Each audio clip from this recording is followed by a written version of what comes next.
허환구의 라디오 오늘. 여러분 안녕하십니까, 허환구입니다. 윤석열 대통령이 미국을 방문 중인데요. 이번 방문의 하이라이트인 한미 정상회담이 바로 오늘 밤에 열립니다. 윤석열 대통령과 바이든 미 대통령 두 정상은 이번 만남에서 어떤 합의를 이끌어낼까요? 지금까지 알려진 대로라면 이번 정상회담의 핵심 의제는 북핵 위협에 대응하는 확장 억제 강화 방안이라고 하죠. 나토식 핵 공유와 유사한 수준이거나 그보다 더 강한 방안이 합의될 수 있을지 관심이 갑니다.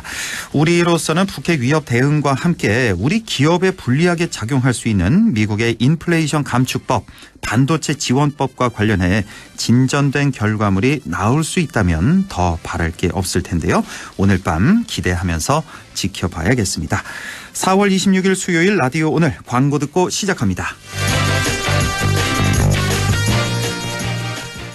5월 가정의 달을 맞아 관절 건강 호건음 프리미엄 골드가 사랑 가득 감사 세일을 준비했습니다. 세 박스를 구입하시면 한 박스를 더 드리는 특별한 기회. 사랑하는 부모님께 건강을 선물하세요.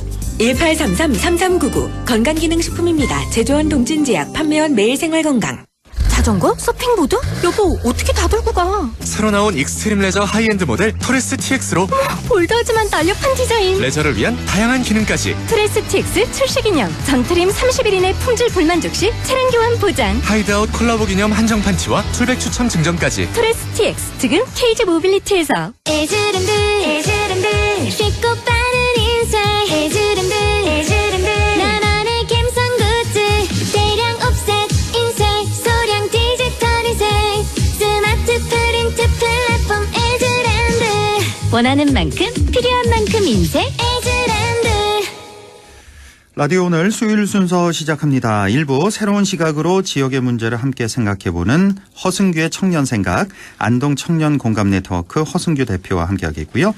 2부 이슈 오늘에서는 오는 6월이죠. 우리 지역 예천군에서 아시아 U20 육상경기 선수권 대회가 펼쳐집니다. 잠시 후 조직위원회 배미혜 홍보팀장을 연결해서 자세한 얘기 들어보겠습니다. 이어서 각종 설문조사의 결과를 갖고 우리 사회 분석해보는 배종찬의 리서치 오늘 함께하겠습니다. 라디오 오늘 유튜브로도 다시 들으실 수 있습니다. 많은 애청 바랍니다.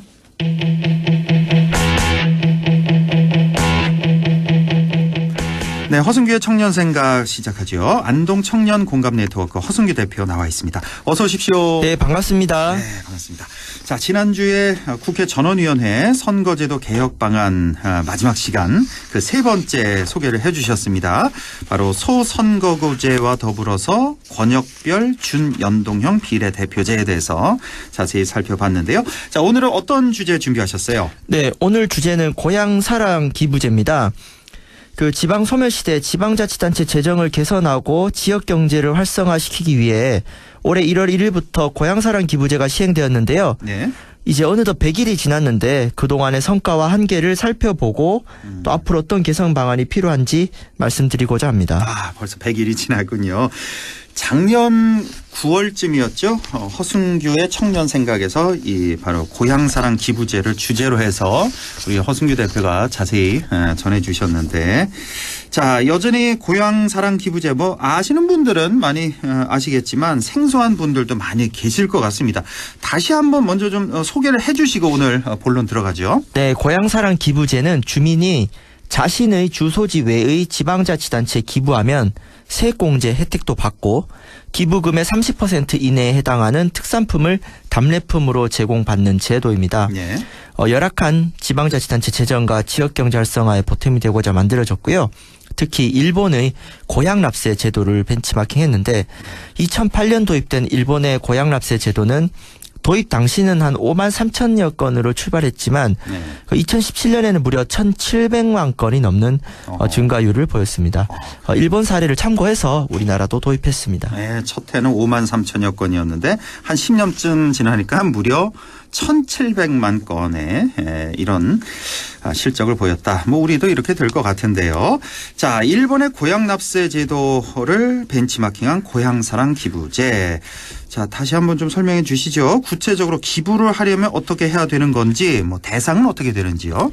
네, 먼저 기업이나 법인은 기부할 수 없고 주민만이 기부할 수 있는데요. 개인만이. 네, 내가 속한 지자체 말고 기부할 수 있는데 고향이 아니어도 기부할 수 있습니다. 예. 내가 개인적으로 인연을 맺은 도시라든지 뭐 재난 피해가 큰 지역에 기부할 수 있고요.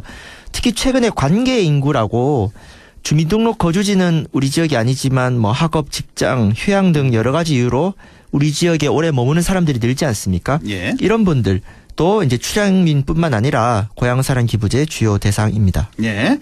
자, 관계 인구, 뭐 생활 인구라고도 뭐 들어본 것 네, 같은데. 관계 인구, 생활 인구 다 비슷한 말입니다. 같은 말이죠. 예, 그러니까 내가 속한 그 지방자치단체를 제외한 모든 지자체 다 고향사랑 기부제에 참여하실 수가 있습니다. 그러니까 우리가 경상북도 만약에 제가 안동시에 사니까 경상북도와 안동시 빼고는 다 되는 네, 거죠. 다 되는 거죠. 다 되는 거죠. 예.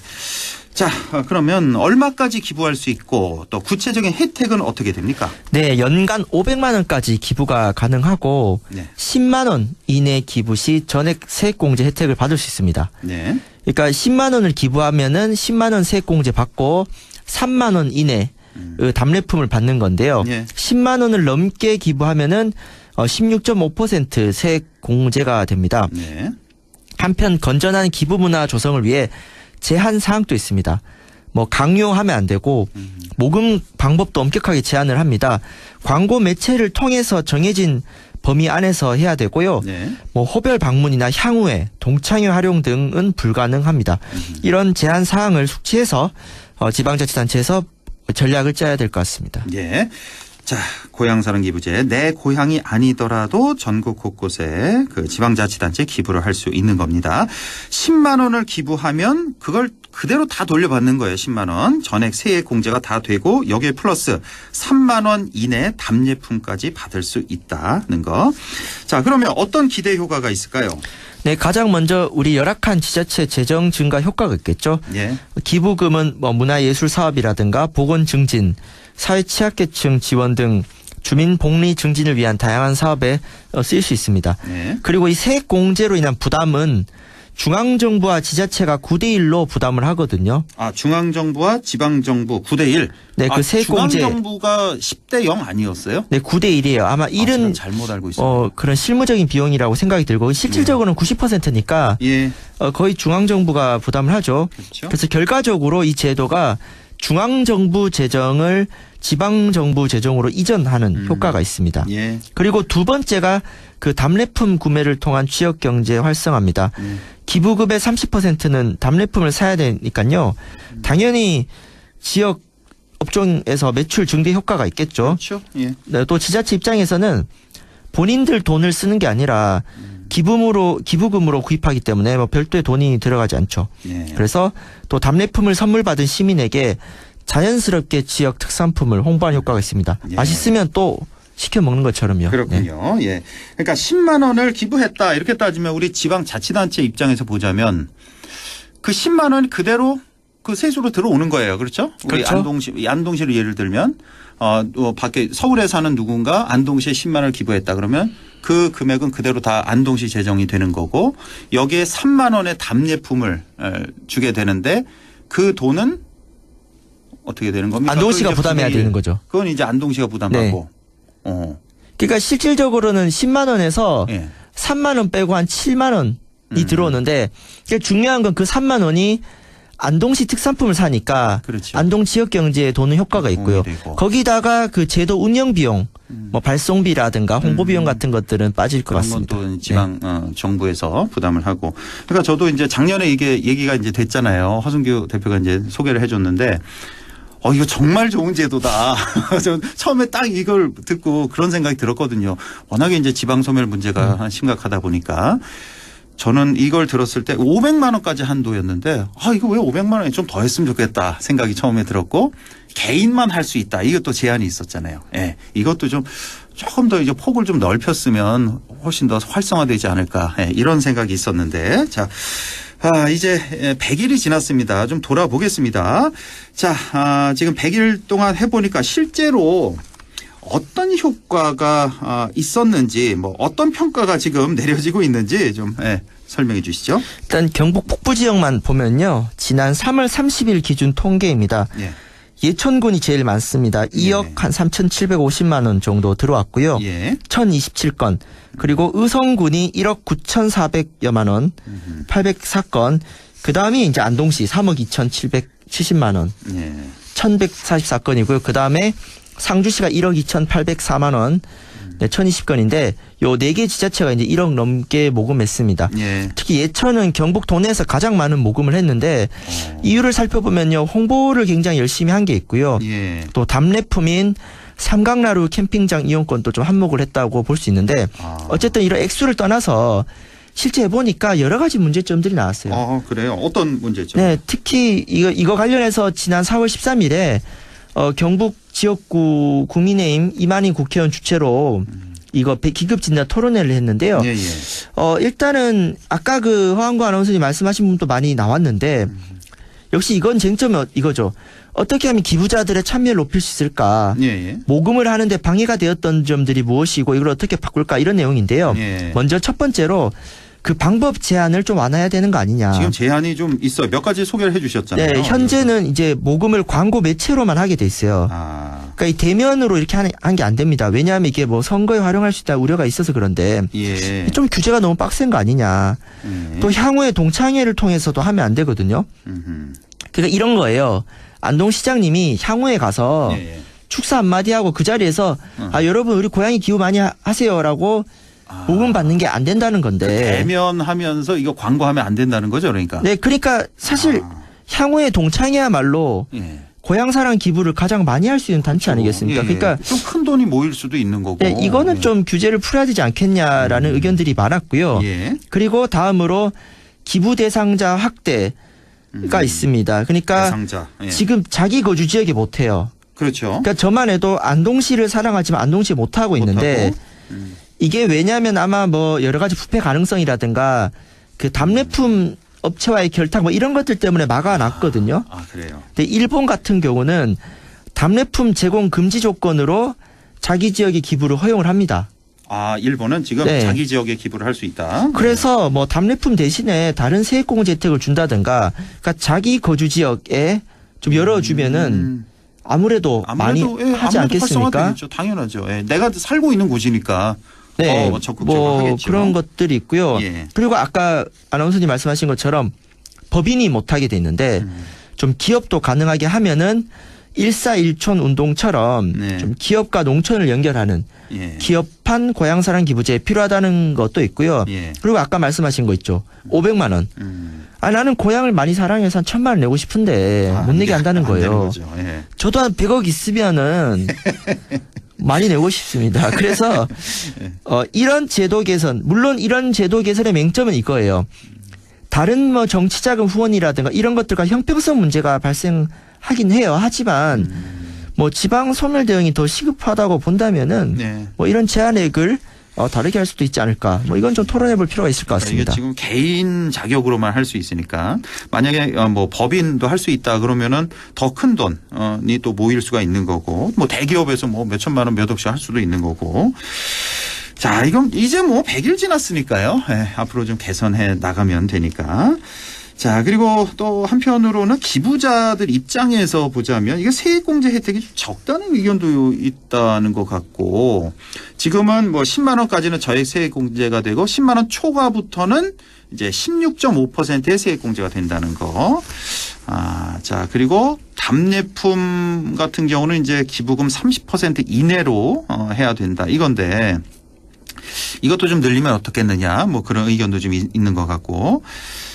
뭐 사회복지단체나 정치단체 후원금 그 세액공제 그 기준이 같죠 지금 이 네, 고향사랑 비슷합니다. 기부제랑 네. 비슷하니까 좀 차별화를 하려면 혜택을 좀 더 뭐 여러 가지 혜택을 더 높여서 활성화시켜야 되는 거 아니냐 이런 의견도 좀 많이 있는 것 같습니다. 네, 특히 좀 인구 소멸 도시, 지방이라고 다 같은 지방이 아니지 않습니까? 그렇죠. 이런 곳에는 좀 세액 공제 금액과 비율을 높여야 한다는 의견들이 있습니다. 예. 특히 세액 공제를 이미 받아서 불필요한 분들이 있어요. 이런 분들은 맞아요.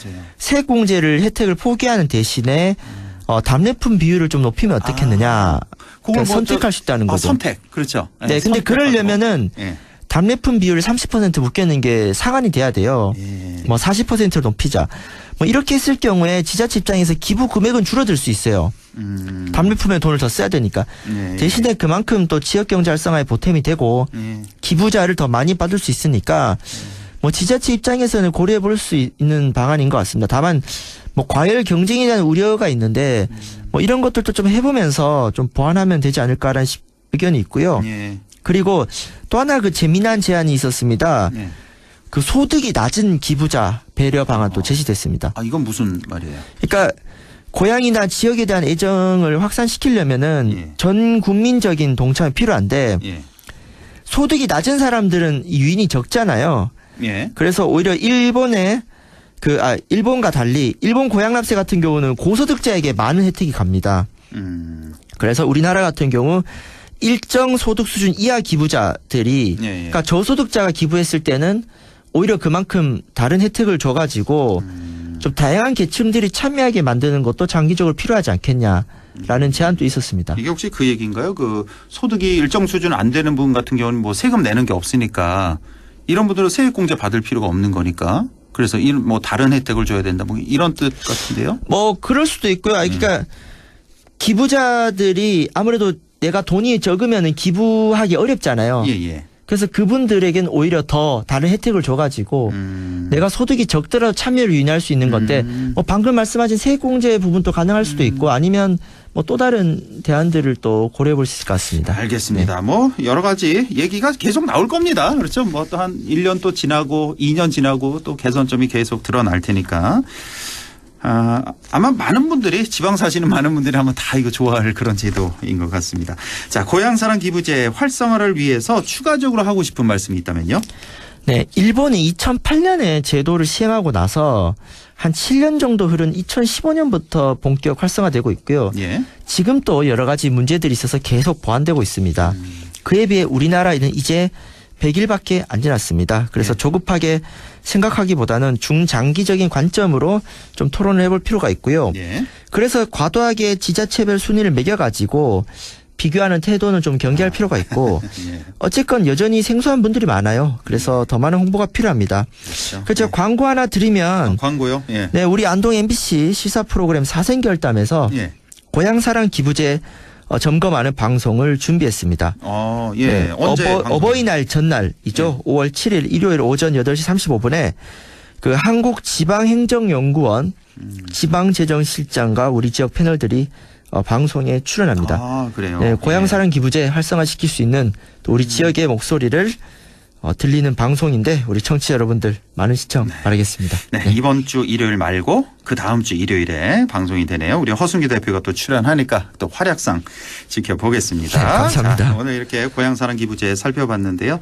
잘 좀 정착이 돼서 열악한 지방자치단체 재정 그리고 지역경제의 보탬이 될 수 있으면 좋겠습니다. 앞으로도 허순규의 청년 생각에서 계속해서 살펴보겠습니다. 지금까지 안동 청년 공감 네트워크 허순규 대표와 함께했습니다. 고맙습니다. 네, 고맙습니다. 네, 잠시 후 2부에서 뵙겠습니다.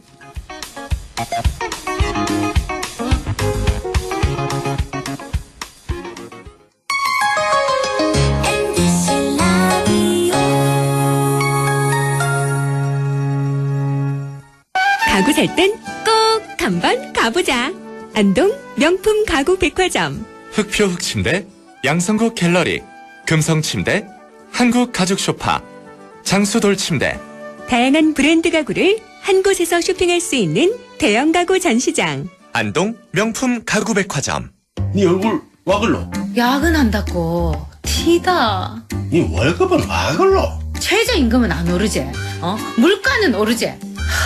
나 진짜 박스 죽겠다. 물가는 내리고 최저임금은 올리고 민주노총 경북지역본부가 앞장서겠습니다. 1577-2260. 미래에셋증권은 생각했어요. 해외 투자라고 큰돈 들지 않았으면, 그래서 실시간 미국 주식 소수점 매매, 밤점 살찌는 사람은 없었으면, 데이마켓, 호가창도 다 보였으면. 나스닥 토탈뷰. 국내 주식처럼 편해진 해외 투자. 미래에셋증권에서 확인해보세요. 원금 손실에 유의하시고 투자 전 상품 설명서 및 약관을 꼭 읽어보세요. 인사하는 거 정말 힘들지. 감사하단 말 정말 힘들지. 먼저 시작해봐요. 안녕하세요, 이순재입니다. 마음을 전합시다. 매일매일이 따뜻해질 겁니다. 공익광고협의회. 즐거운 MBC 상쾌한 MBC 언제나 우리 함께해 MBC FM for you 100.1 MBC 라디오 네, 6시 25분 38초 지나고 있네요. 이슈 오늘 시작합니다.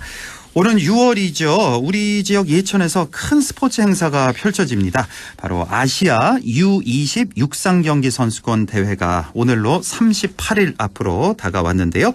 자, 이 대회는 어떤 대회인지 준비는 잘 되고 있는지 알아보겠습니다. 예천군 아시아 U20 육상경기 선수권 대회 조직위원회 배미혜 홍보지원팀장 연결돼 있습니다. 자, 배미혜 팀장님 안녕하십니까? 네, 안녕하세요. 배미혜입니다. 예, 반갑습니다. 이제 이 선수권 대회가 한 달여 앞으로 이렇게 다가왔는데 정확히 언제 열리는 겁니까? 네, 그 아시아 U20 육상 경기 선수권 대회는 예천 스타디움에서 6월 4일부터 7일까지 나흘간 개최됩니다. 아, 6월 4일이요? 6월 4일이면은 일요일부터네요? 네, 맞습니다. 그렇죠. 토요일부터가 아니라 일요일부터. 네, 나흘 동안. 네. 토요일은 그 개회식이 준비되어 있고요. 아, 토요일에 개회식하고 네네. 뭐 개회식, 폐회식 프로그램도 다 준비하고 계시겠네요. 네네. 개회식은 앞서 말씀드렸다시피 그 대회 전날인 6월 3일 토요일 이른 저녁에 똑같이 예천 스타디움에서 그 꿈을 향해 예천에서 달리다라는 주제로 열립니다. 예. 네, 그리고 또 아시아 선수권 국제대회이다 보니 그 개회식에서는 한국의 아름다움과 전통성을 보여줄 수 있는 식전 공연을 준비하고 있고요. 예. 그 참가국 선수단 입장식 등 공식 행사가 끝난 이후에는 미디어 아트쇼와 K-팝 가수 축하 공연도 준비하고 있습니다. 그래요. 예. 네네. 마지막 그 폐회식에는 그 6월 7일 마지막 날 마지막 경기가 끝나면 이제 그 개최되는데요. 예. 선수단이나 자원봉사자들 모두 다 함께 참여하는 프로그램으로 마무리가 될 예정입니다. 아, 그렇군요. 지금 뭐 38일 남았지만 마음이 상당히 바쁘시겠어요. 이게 국제대회다 보니까요. 뭐 네. 국내 대회도 아니고 예천에서 국제대회 이거 처음 아닌가요, 혹시?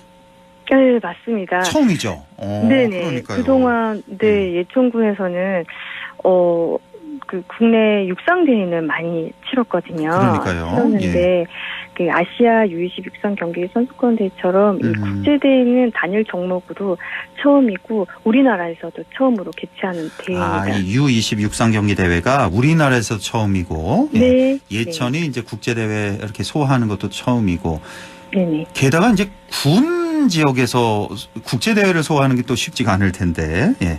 자, 이번에 이렇게 큰 대회가 열리게 되는 겁니다. 자, 많은 선수와 관계자가 예천을 찾을 텐데요. 지금 뭐 확정까지는 안 됐을 것 같은데, 뭐 어느 정도 오게 될까요? 네. 이 대회는 그 회원국이 45개국인 아시아 육상 연맹에서 주최하는 대회로서 그 참가국에 따라서 선수단 규모가 달라지는데요. 예, 예. 아마도 5월 초에 정확한 참가국 선수단 규모가 결정되겠지만 현재로서는 30개국 이상 700명 가까운 선수단이 이 대회를 위해 예천을 찾을 거라 예상됩니다. 예. 그리고 대회 참여하는 국내 심판, 관계자까지 포함하면 1,500명 가까이 되지 않을까 점쳐봅니다. 그래요. 한 1,500명 정도 예상을 하시고 네. 혹시 중국 참여가 확정이 됐나요? 요즘 뭐 하도 좀 껄끄러워서 중국 관계. 네, 아직 그 확정 엔트리는 아니지만 예비 엔트리로는 중국도 지금 신청한 상황입니다. 아, 예비로 신청은 해놨군요, 중국에서. 네. 예. 또 중국이 빠지면 또 약간 좀 싱거워질 것도 같고 워낙 또 강국이니까 육상 그렇죠, 중국이. 그렇죠. 예. 자, 아시아 U20 육상 경기 선수권 대회 어떤 대회인지 잘 모르시는 분들을 위해서 저도 잘 모르거든요. 소개를 좀 해주시죠. 알겠습니다. 네. 아시아 U20 육상 경기 선수권 대회는 2년마다 개최되는 아시아 육상 대회입니다. 네. 아시아 육상 연맹에서 주최하며 아시아 45개국에서 자기 나라를 대표하여 20세 이하 남녀 청소년 선수들이 45개 육상 종목에 참가하는 국제대회이고요. 예.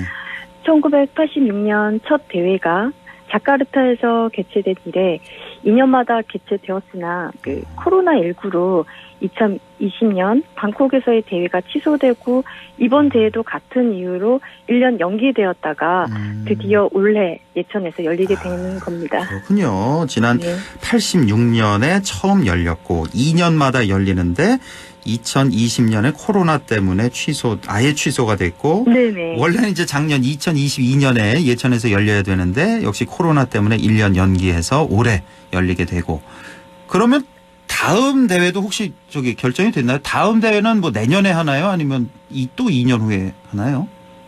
아마 2년 후에 하게 될 2년 것 후에? 같고. 내년에 하는 게 아니라. 예. 네, 개최국이나 개최지는 아직 확정이 되지 않은 상태입니다. 그렇군요. 예. 자, 지금 뭐 예천에서 개최되는 최초의 국제 대회인데 지금 준비는 뭐 잘 돼가고 있습니까? 어느 정도나 되셨어요, 준비가? 준비는 지금 이 대회 성공적인 개최를 위해서 아마 각종 용역 추진과 필요한 인력, 물자들을 지금 한창 열심히 준비 중에 있습니다. 예. 그렇습니다. 예. 자, 국제 육상 대회를 치르기에 충분한 인프라를 갖추었기 때문에 이제 대회를 유치할 수 있을 텐데요. 경기장을 비롯해서 다양한 부대 시설, 뭐 충분히 마련됐는지, 뭐 좋은 컨디션을 유지하고 있는지 이것도 좀 궁금한데요.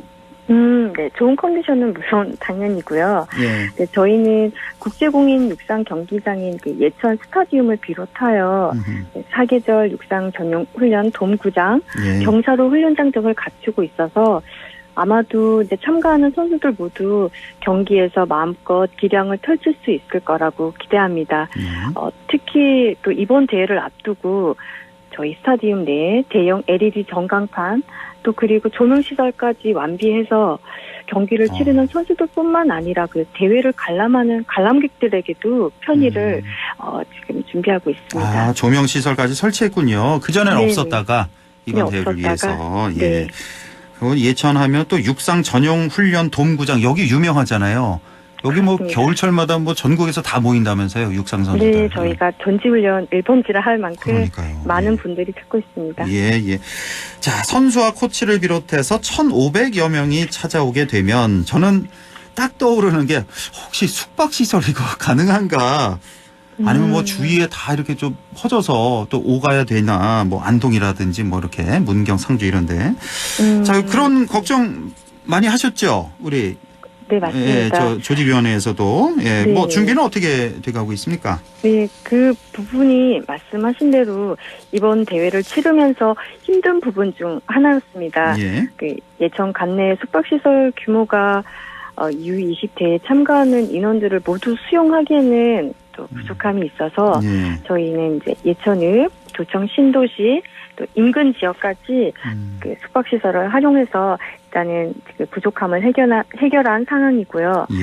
또 식사까지도 해서 외식 업체 종사자분들이 많은 또 관심과 또 협조를 해주셔서 지금 양질의 음식을 제공할 수 있게끔 준비하고 있습니다. 예, 그 숙박시설 같은 경우는 숙박시설에서 다 오케이 하는 건 아닐 테니까요. 그 미리미리 이거 예약을 잘 잡아두셔야 될 것 같고. 예. 맞습니다. 그래서 작년부터 그거는 이제 협조를 요청한 상태입니다. 그렇습니까? 이미 작년부터 알아보셨군요. 예. 자, 이번 대회를 치르고 나면 예천군은 정말 명실상부한 스포츠 도시가 될 것 같습니다. 자, U20 육상 경기 선수권 대회 개최의 기대 효과 어떻게 전망하고 계십니까? 사실 군단위 지방도시에서 국제대회를 개최한다는 거는 쉽지만은 않은 것 같습니다. 그럼요. 예. 네. 하지만 이제 차질 없는 이 대회를 위해서 저희가 준비에 박차를 가하고 있는 만큼 이번 대회를 치르고 나면 아까 전에 말씀드렸다시피 육상 전지훈련 1번지, 육상의 메카라는 이 타이틀에 걸맞는 스포츠 도시 예천으로서의 자리매김이 더 공고히 되지 않을까 생각하고요. 그리고 또 이번 국제 대회를 통해서 그 아시아 육상대회 그 기록 위에 개최지인 우리 대한민국 예천이라는 도시를 올려놓게 됩니다. 예. 또한 또 이 대회를 계기로 저희가 예천군에서 현재 건립 준비 중에 있는 대한육상교육훈련센터가 있는데요. 이 교육훈련센터를 또 알릴 수 있게 되어서 향후에는 국내 육상 지도자뿐만 아니라 또 해외 육상 지도자 교육 시설로까지 기대할 수 있어서 아주 큰 긍정적인 영향을 미칠 거라고 여겨집니다. 아, 지금 대한육상교육훈련센터를 건립 중에 있군요. 네, 건립 준비 중에 있습니다. 아, 건립 준비 중에 있군요. 네. 이렇게 되면 정말 사실 예천하면 처음 딱 떠오르는 게 양궁이잖아요. 네, 양궁. 근데 이제는 예천하면 육상 이렇게 딱 떠오르게 될 것 같네요. 자, 대회 기간 중에 뭐 관람이나 응원을 원하는 분들 예천 스타디움으로 그냥 가면 되겠습니까? 아, 네, 맞습니다. 저희 대회는 입장권은 따로 없습니다. 예. 그 경기 일정이 최종 확정되면 그 안내 예정인 대회 경기 일정 참고하셔서 대회 기간 동안 예천 스타디움을 방문해 주시기만 하면 됩니다. 예. 네, 오셔서 마음껏 응원도 하시고 관람하시면서 그 작년 세계 육상 경기 선수권 대회에서 그 높이뛰기 종목에서 그 은메달을 딴 우상혁 선수 있지 않습니까? 예. 그 우상혁 선수처럼 제2의 우상혁 선수가 누가 될지 한번 그 꿈나무 선수들을 발굴하는 즐거움도 가지시길 바랍니다. 이 육상 경기를 저도 이제 유튜브에서 이제 가끔 보거든요. 이 육상이 네. 우리가 좀 약한 종목이잖아요. 그래서 관심이 좀 국민적 네, 관심이 그렇죠. 좀 덜한데 네. 육상 굉장히 재밌어요. 이거 보고 있으면은 한 번 빠지면 헤어나지 못할 정도로. 그 이게 이제 네, U20 대회다 보니까 글쎄요 뭐 육상 스타들 뭐 전 아시아 스타, 우리나라 스타들 많이는 참여하지 못할 것 같고 저는 지금 딱 양예빈 선수 있잖아요. 그 선수 생각이 나는데 그 선수 출전 혹시 하나요? 안동시청에. 아직은 미정입니다. 아직 선발전이 미정. 예. 5월 초에 있을 예정이라서. 그것도 선발전 거쳐서 출전하는 거죠, 참. 네, 그렇습니다. 하고 싶다고 하는 게 아니라. 알겠습니다. 예. 자, 6월 4일부터 7일까지 열리는 아시아 U20 육상 경기 선수권 대회 알아봤습니다. 자, 조직위원회 배미혜 홍보지원팀장과 함께했습니다. 팀장님 말씀 잘 들었습니다. 네, 감사합니다. 고맙습니다. 라디오 오늘에서는 청취자 여러분의 참여를 기다리고 있습니다. 우리 지역에서 발생한 사건 사고 소식이나 함께 토론하고 싶은 내용을 안동 MBC 홈페이지 라디오 오늘 게시판에 올려주시기 바랍니다. 전화와 문자 참여도 하실 수 있습니다. 전화는 851국에 7191번, 문자는 샵 0913번으로 보내주시면 됩니다. 문자는 단문 50원, 장문 100원의 정보 이용료가 있습니다. 여러분의 많은 참여 바랍니다.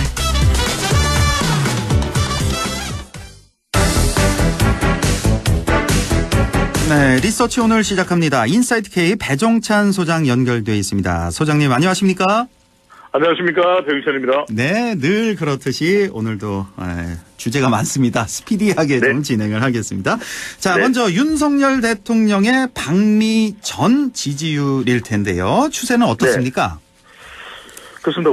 우선 우리 시간에 많이 소개해드리는 조사부터 소개를 해드리고 더 최근 조사까지 두 개를 소개를 해드리겠습니다. 예. 오늘 소개해드리는 모든 조사는 중앙선거여론조사 심의위원회 홈페이지에서 확인 가능합니다. 윤석열 대통령 국정수행에 대해서 어떻게 평가하는지 물어본 조사 결과인데 리얼미터와 미디어 트리뷴의 조사입니다. 지난 17일부터 21일까지 실시된 조사인데 윤석열 대통령에 대한 긍정평가 32.6%로 나타났습니다. 이 같은 조사 기간에 직전 조사 대비 1%포인트 긍정 지지율이 하락했고요. 부정평가는 64.7%로 나타나서 직전 조사보다 1.3%포인트 더 올라갔습니다. 근데 더 최근 조사 하나를 더 소개를 해드립니다. 뉴시스가 국민 리서치 그룹 그리고 에이스 리서치에 의뢰를 한 것인데 이건 최근입니다. 22일부터 24일까지 실시된 조사 결과인데 윤석열 대통령에 대한 긍정평가 36.7%, 직전 조사보다는 0.8%포인트 올라갔고요. 부정평가는 60.9%, 직전 조사 대비 1.5%포인트 하락했습니다. 그러니까 올라가고 내려가고 또 이제 조사 시점에 차이였는데 대체적으로 윤석열 대통령 지지율은 30%대 긍정이 예. 초중반, 예. 부정평가는 60%대 초중반으로 나타났습니다. 긍정 30% 초중반, 부정 60% 초중반, 계속해서 답보 상태인 것 같습니다. 자, 무엇보다 이제 미국 국빈 방문하고 있잖아요. 오늘 그렇습니다. 밤에 네. 한미 정상회담이 열리는데 이것도 뭐 지지율에 상당한 영향이 있겠죠? 그렇습니다. 일단은 대통령이 임기 초반에 해외 순방을 가는 경우에는 모든 경우에 다 지지율이 올라간 건 아닙니다만 대체적으로 미국은 조금 다릅니다. 미국에 가서 그것도 12년 만에 이명박 전 대통령 이후에 12년 만에 국빈 방문이기 때문에 미국과 상당히 좀 이 규모 있게 또 많은 일정이 성대하게 이렇게 진행이 되는데 이런 국빈 방문을 하게 되면 주목도가 상당히 높아지기 때문에 중도층 또 무당층 MZ세대의 지지율이 올라가면서 이른바 대통령의 순방 효과를 노릴 수 있다. 이렇게 이제 대체적으로 이제 우리가 봐왔었고 또 분석을 할 수 있는데 이번의 경우에도 살짝 효과가 있을 가능성도 열려는 있습니다. 근데 또 많은 이슈들이 대통령의 지지율에 좀 영향을 줄 수 있는 타격을 줄 수 있는 최근에 이 워싱턴 포스트 관련 일본 관련된 윤석열 대통령의 인터뷰 내용 또 대통령 이 순방 처음에서 불거졌던 또 대중 대러시아 관련 이 외교 마찰 이런 부분들도 대통령 지지율에도 영향을 좀 여전히 여진으로 줄 수 있는 부분이기 때문에 좀 일단은 일정을 다 소화하고 난 이후에 이번 주 금요일 또 다음 주 월요일 발표되는 리얼미터 조사 결과를 봐야 될 텐데 약간의 상승 가능성은 열려 있지만 역대 다른 대통령의 순방 효과와는 좀 다를 수도 있겠다라는 분석을 해봅니다. 그렇군요. 예, 12년 만에 미국 국빈 방문이고 뭐 바이든 정부 입장에서 봐도 정부 출범하고 국빈으로 이렇게 해외 정상 초청이 이번이 두 번째라고 그렇습니다. 하는데 지난해에 마크롱이죠? 예.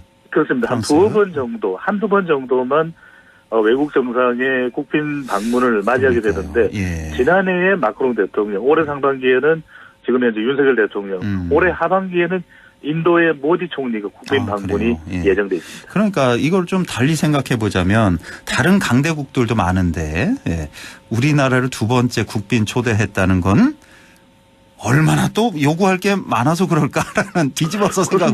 그런 거죠. 걱정이 안 될 수가 없어요. 맞습니다. 이 미국으로서는 또 윤석열 대통령에게 국빈 방문 융성한 대접을 하는 이유는 또 중국을 견제해야 되는 신인도 태평양 안보 질서에서 한국의 역할이 중요하다.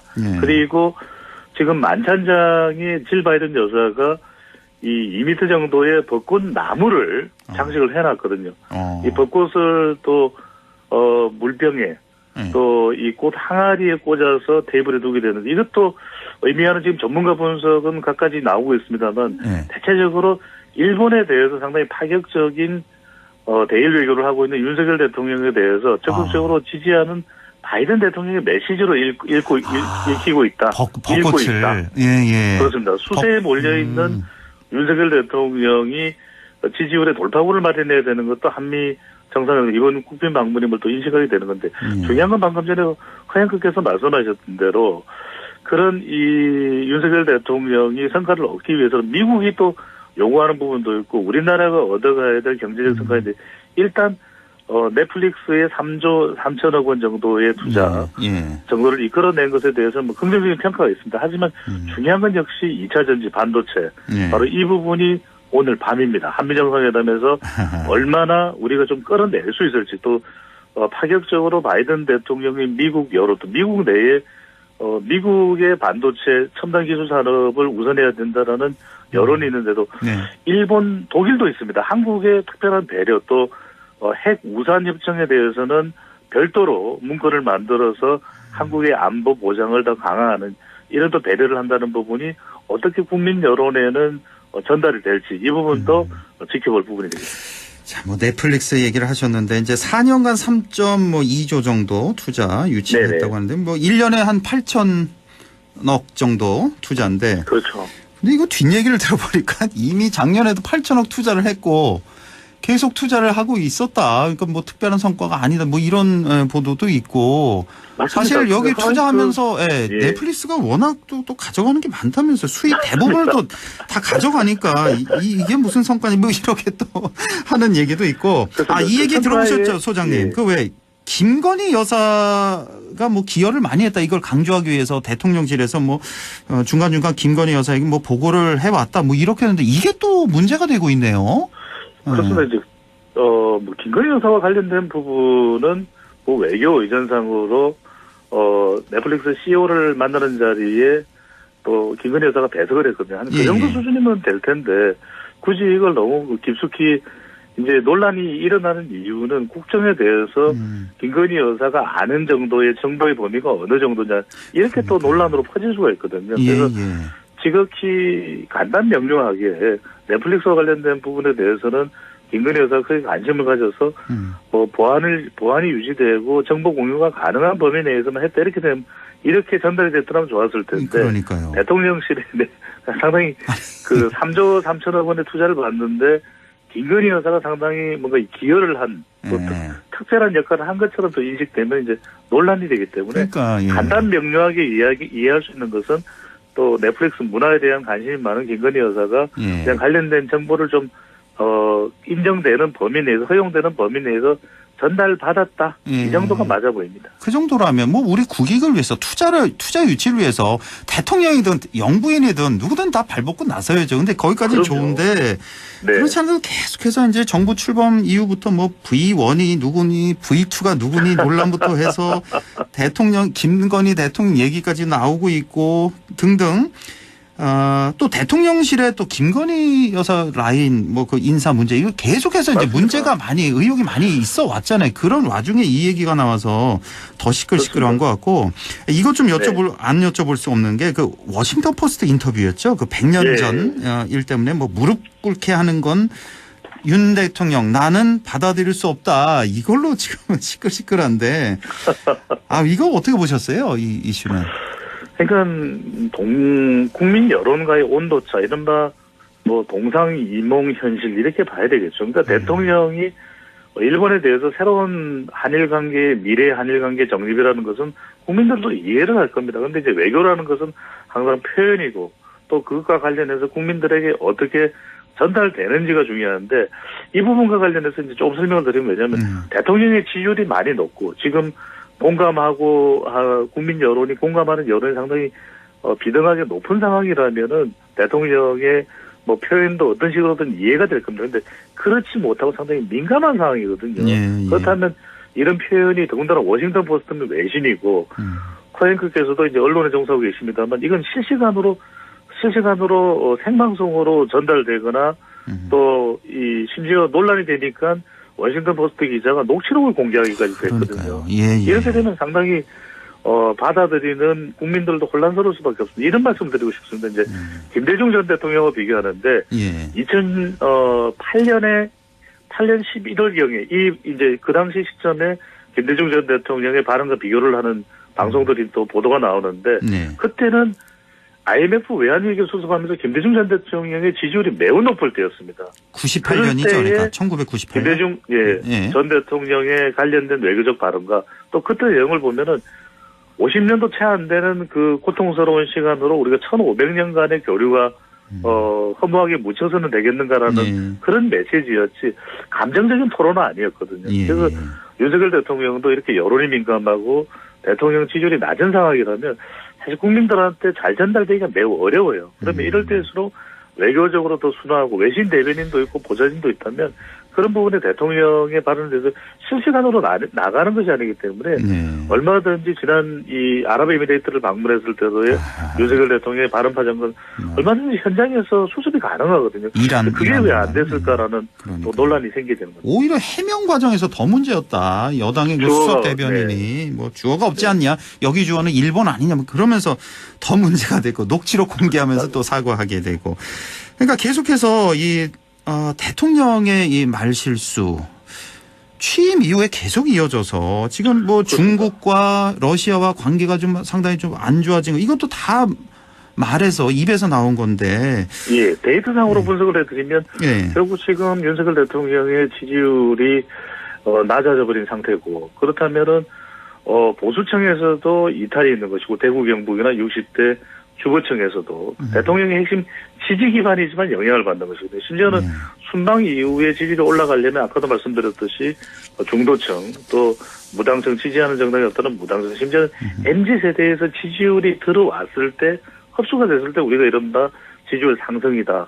또 순방 효과다 이렇게 이야기하는데 이런 대통령의 발언이 논란을 빚어버리면 논란은 즉 결국 길어지게 되고 또 확대되게 되면 부정적인 것이거든요. 그럼요. 그렇기 때문에 더 올릴 수 있는 지지율을 견인할 수 없다는 점에서 그러면 또 여소야대 정부에서 대통령의 국정 운영은 순방 효과까지 없어지면 더 어려워지거든요. 그런 점에서도 이런 대통령의 메시지, 발언, 특히 이제 외신과의 외교적인 발언은 더 관리가 될 필요가 있습니다. 그럼요. 예. 충분히 좀 준비를 하고 인터뷰할 때는 되게 또 준비된 말만 좀 했으면 좋겠다라는 생각이 들고 지금 여야 돈봉투 때문에 아주 시끌시끌합니다. 민주당 돈봉투 전당대회 또 국민의힘에서는 또 김연아 전 의원 돈봉투 의혹도 불거져서 지금 양당이 서로를 보고 뭐 묻은 게 뭐 탓하는 꼴 지금 그런 양상인데요. 이거 어떻게 보셨습니까? 그렇습니다. 그래서 무당층 비율이 높아질 정도인데 저는 참 국민들이 지금 허무한 상태다. 답답한 상태다. 고구마를 20개 먹고 사이다를 10잔 먹었는데도 소화가 안 되는 상태다. 그러니까 이게 참 이 국민들로서는 너무 허망할 수밖에 없는 것이 그렇게 힘을 줬던 정당 또는 선택했던 같은 성향의 정당마저도 대국민 민생 서비스에는 너무나도 무기력한 모습, 무능력한 모습에 그러면서도 더불어민주당은 또 돈봉투 문제, 또 국민의힘은 최고위원들을 중심으로 해서 이런 발언 리스크 문제, 또는 지금 생기고 있는 문제도 국민의힘도 김연아 저는 아직은 의혹이긴 합니다. 전 의원 또는 박순자 전 의원 이야기가 서로 치고받고 내로남불 공방이 될 수밖에 없거든요. 그런데 그렇다고 해서 무당층 비율이 늘어났다고 해서 금태섭 전 의원이 이야기하는 것처럼 새로운 정당에 대해서 국민들이 희망하는 그것도 아닙니다. 정말 기존 메뉴가 너무 형편없었기 때문에 새로운 메뉴마저도 기대하기가 힘든 정말 이럴 때야말로 우리 안동에 서해 유성룡 전 영의정의 지혜가 필요한 거 아닌가라는 생각이 그렇습니다. 좀 싹 좀 국민들이 싹 좀 갈아치우거나 아니면 깨끗하게 좀 쇄신했으면 좋겠다 하는 그런 열망들 다 갖고 계실 것 같습니다. 자, 시간 딱 1분 남았는데요. 김종인 그리고 금태섭 신당 불씨를 지금 지피고 있잖아요. 이거 뭐 신당 맞습니다. 가능할지 어떻게 전망하십니까? 방금 전에 말씀드렸던 대로 저는 큰 가능성은 없다. 왜 그러냐면 이 무당층이 말 그대로 대선 후보급이 되는 구심점이나 또는 조직 또는 적어도 지역 기반에 매몰되지는 않았더라 하더라도 적어도 자기들만의 핵심 지지 기반이 있는 그런 공약들까지도 준비된 상태라면 그래 이 정도 준비된 정당과 혁신적인 정당이라면 한번 좀 믿어보고 지지할 만해. 그러니까 마크롱이 만들었던 르네상스 당이라든지 또는 이탈리아에서 있었던 공약을 가지고 오성운동 정당 같은 그런 기대감이 있으면 모르겠는데, 물론 더 기다려는 봐야 될 겁니다. 어떤 움직임이 더 있을지는. 하지만 아직 지금 정도의 수준으로는 신당이나 제3세력에 대한 기대감을 진영간 대결 구도가 뿌리 깊은 여의도 정치권에서 찾아내기는 쉽지 않아 보입니다. 아직 현재로서는. 네. 그렇죠. 현재로서는 좀 더 지켜봐야 될 것 같습니다. 자, 지금까지 인사이트 K 배종찬 소장과 함께했습니다. 소장님 고맙습니다. 감사합니다.